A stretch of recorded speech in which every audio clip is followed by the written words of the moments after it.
Hello everybody, my name is Chris and welcome to my spoiler review for Guardians of the Galaxy Volume 3.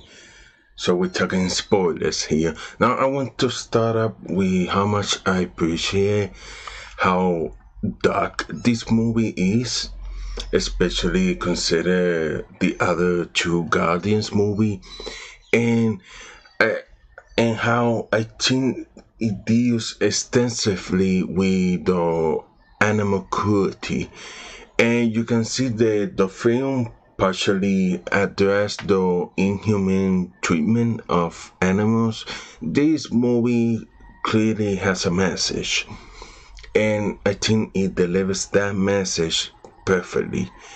And having this type of commentary in a superhero movie and done so well, I found that very sophisticated, and I think it really elevates this movie a lot. Now, also, I want to talk about, if you've seen the trailers, there might be like they will hinting you that probably someone will die, and if you already seen the movie, nobody dies. At least no one in the core of the Guardians of the Galaxy. So that was an interesting choice, but I like that, because I think where nobody died literally, I think that the team did die because it basically got like dismantled, and everyone is going their own way and doing their own thing. And so it was an interesting choice, but I love that ending for the Guardians. I know that some people don't, but I think it was a great ending for them. Now, jumping in here and starting off with the post-credit scenes, and the first one that you get right after the movie ends is the new Guardians team. So here is the new team, and Rocket is the new leader, and the new team has Cosmo, Kragan, King Gru. Love the give him his comic accurate look. Adam Warlock, definitely happy he's a member of this team. And a kind of a unexpected one. One of the keys the High Evolutionary was experimenting on, and Phil LaValle. This is a character in the comics that is part of the comics of the Guardians team, and they have ties with Captain Marvels, and their powers can be kind of described as Captain Marvel-like. So if you ever see one of her eyes and hands starts to glow like it does in the comics, I'm sure a lot of people are wondering if they're going to make solo movies now with this Guardians team, and I'm not sure. I kind of doubt it. I like knowing there's a Guardians team out there led by Rocket doing adventures, saving the universe, and we don't have to see those adventures. We just got to know they are out there, and I don't think they'll be getting solo movies, but maybe they will show up in team up films. I can definitely see that, and like a Secret Wars or a big Avengers movie, and we'll just see them as the Guardians helping out. So I don't really take it as a tease that we're going to see Guardians of the Galaxy Volume 4 with this team. They could, who knows, but honestly I'm happy if they didn't do it and just leave it at that. Now, bringing us to the second end credit scene here, I gotta say that was definitely a surprise to me. Is that we get to see Star-Lord Chris Pratt go back and finally see his grandfather that he left all those years back. A pretty nice, sweet moment, and he's decided to live with him for the remainder of his year on Earth, and it's just kind of a recollecting himself, being with the family he was running away from, and I like that for them. And they're settling down, he's eating some cereal, we get a little Easter on the newspaper to the Kevin Bacon situation for the holiday special. They diving into some neighborhood gossip and whatnot, and I thought it was a random and credit scene. And then the war pops, the legendary Star-Lord will return.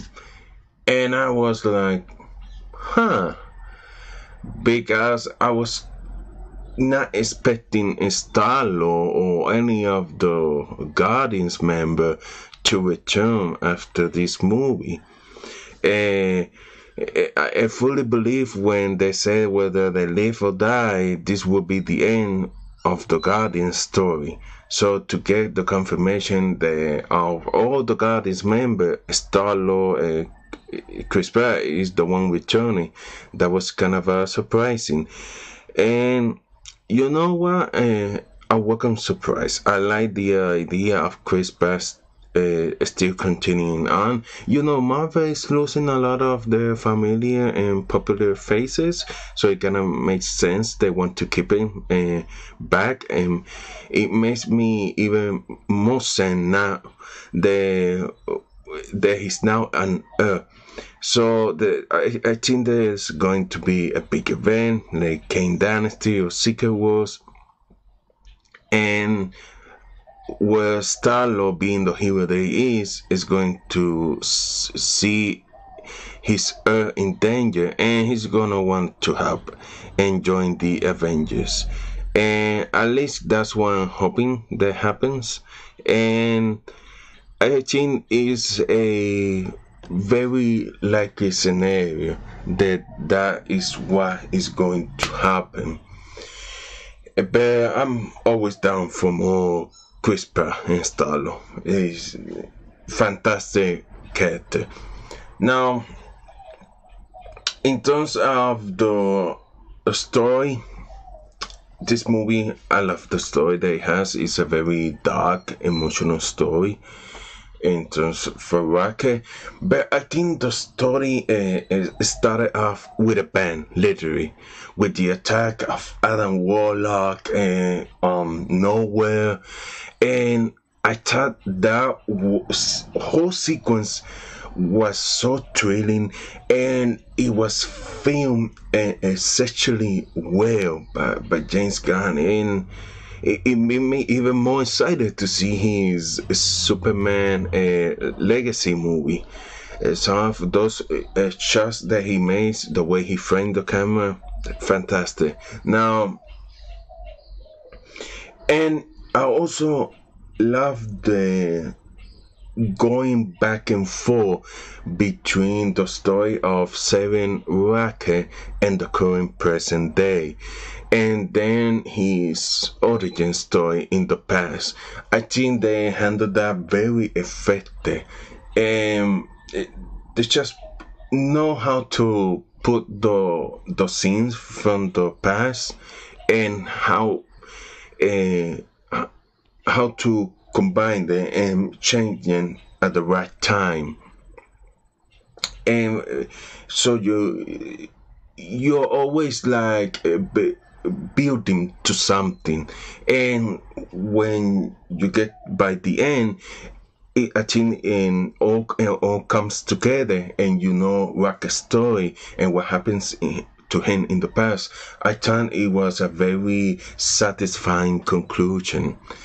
Now, and as we saw the two stories unfold from past and present, I love how Rocket's family mimics his current family. I think a lot of people lost, like the Guardians who make their own families or are searching to make their own families, will particularly be moved by this story from Rocket and his fellow friends and to the Guardians, and even the Ravengers, at the end for Gamora. These are families that you discover, that you make, and was more all people. Is the we all make mistakes, so.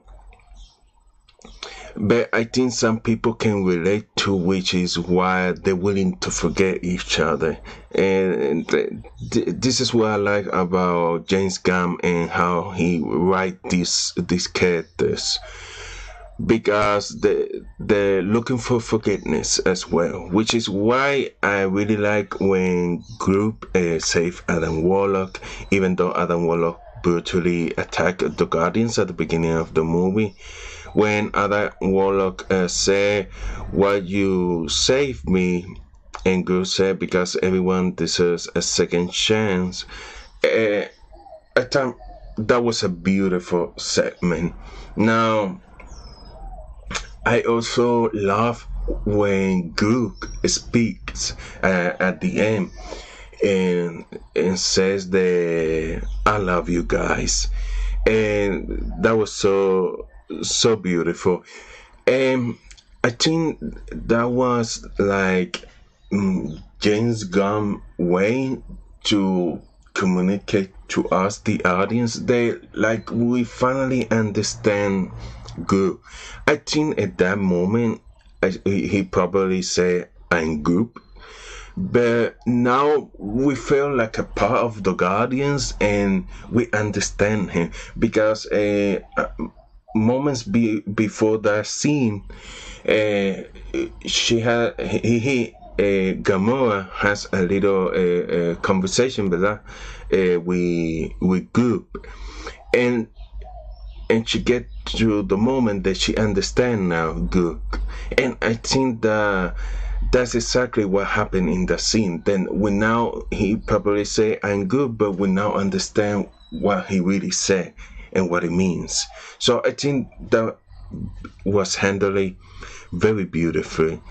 Now, Chris Pratt, he's just continues to be fantastic as this character. He's so good, and as a leader, he inspires confidence, and his team love him. And that's really nice. He has some pretty good ideas, and he handled himself very well going against the High Evolutionary. I really love everything he's in.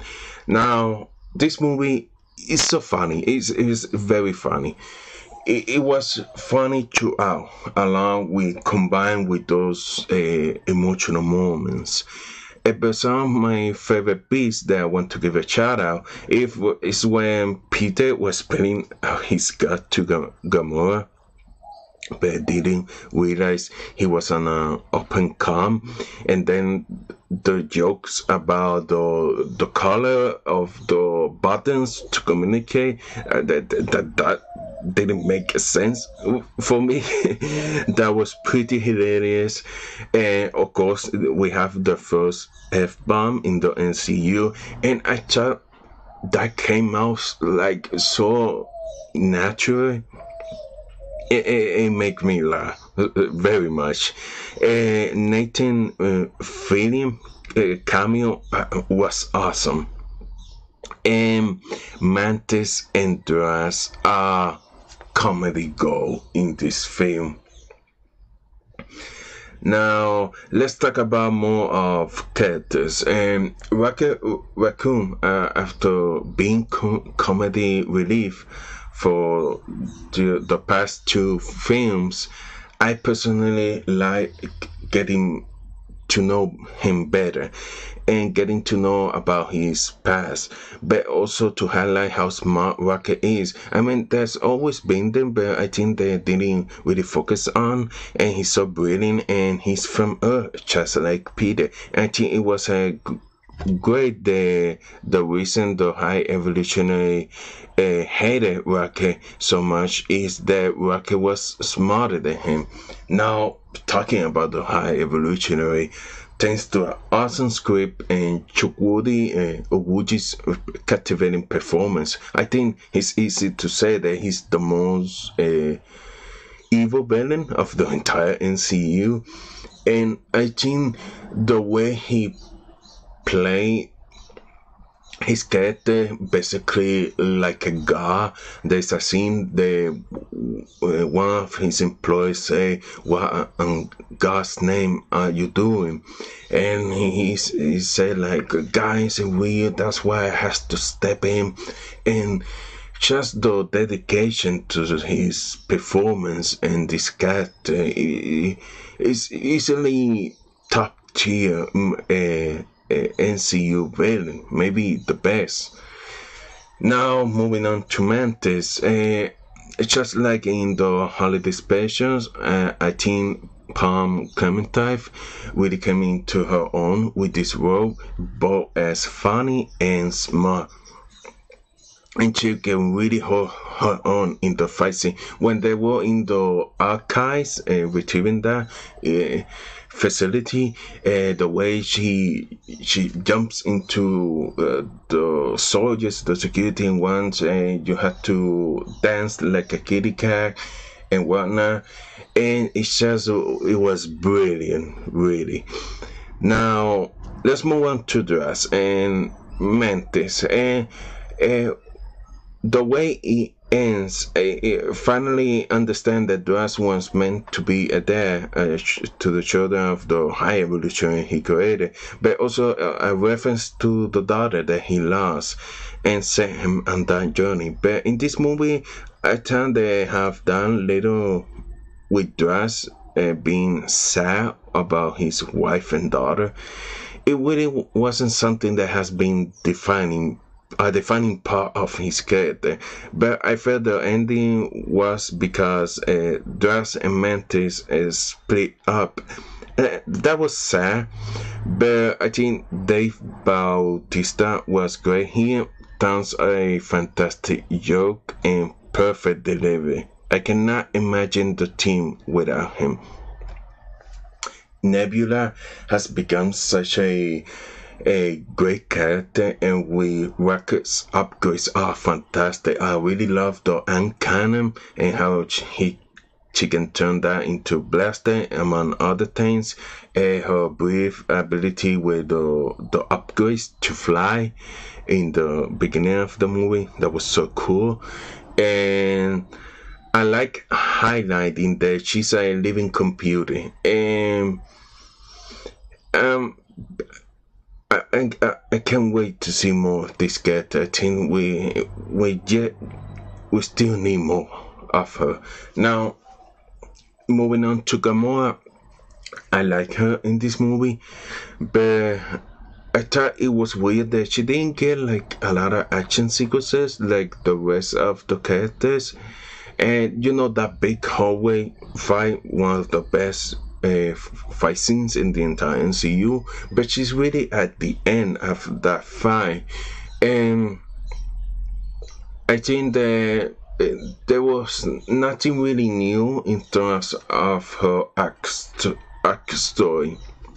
Although I like the end there where she said to Star-Lord that I bet we have fun together, like with the other Gamora, and he said to her, "You won't believe it."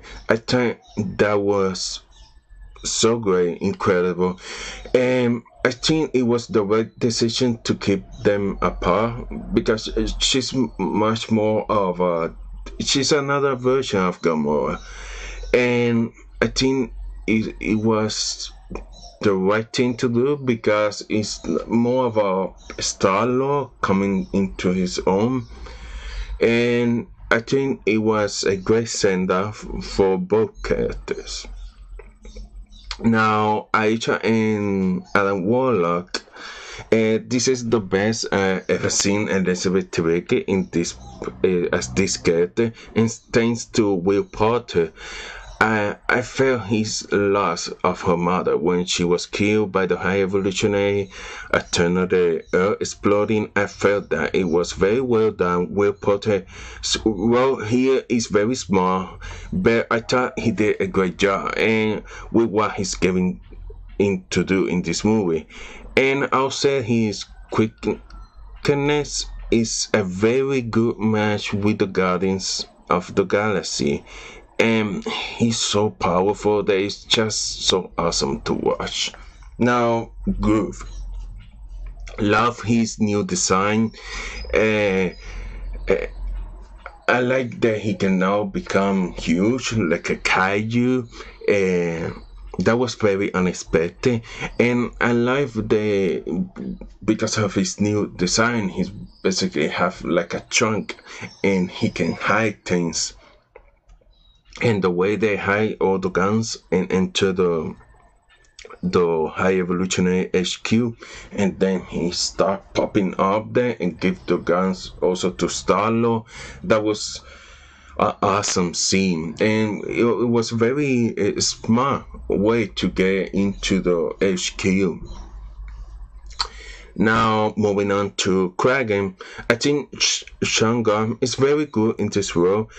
I don't think he's really Michael Rooker, but it was nice to see Michael Rooker in just a few seconds to give him that big of a inspiration moment for Kragen to finally live up to Yondu's name. Now, moving on to Cosmo. Cosmo had really fun jokes, and I like her at the end holding the two chests basically together in order to save the children. Lyra Cardellini, she did beautiful work as Lyra. So much emotion in her performance, and that scene where Rocket is reunited with his animal friends, like in the afterlife, was genuinely surprised and very moving. I was like, "Whoa, are we doing this?" And thanks to the script and Bradley Cooper's and Cardellini's performance. Same with the moment where the High Evolutionary kills Rocket Raccoon first family and leaves him alive, presume until the morning, just to be cruel. And Rocket Raccoon Vision's response because of what he has done to live up to that moment, that was something incredible, and you understand how he was feeling. Also, and then when he escaped in a rocket, his namesake, that he chose seeing the outside world for the first time, living up to his name and what he dreamed up and hoped for, and to fly free into space and going into adventures and invent cool stuff. And that was great, and I love that he finally embraced his comic book name, Rocket Raccoon, by the end after defeating the High Evolutionary. And this is just an incredible film. It's one of the best MCU film overall, and I'm wondering how they're going to continue with these Guardians. And also, it's just James Gunn knows this character so well. The way he writes these characters, it's just, I don't know how anyone else can be at that level. I'm sure they could find someone, but we'll see. So that's my spoiler review for Guardians of the Galaxy Volume 3. If you enjoyed this video, hit the like button, consider subscribing to the channel, and thank you for watching. I'll see you guys later. Bye bye.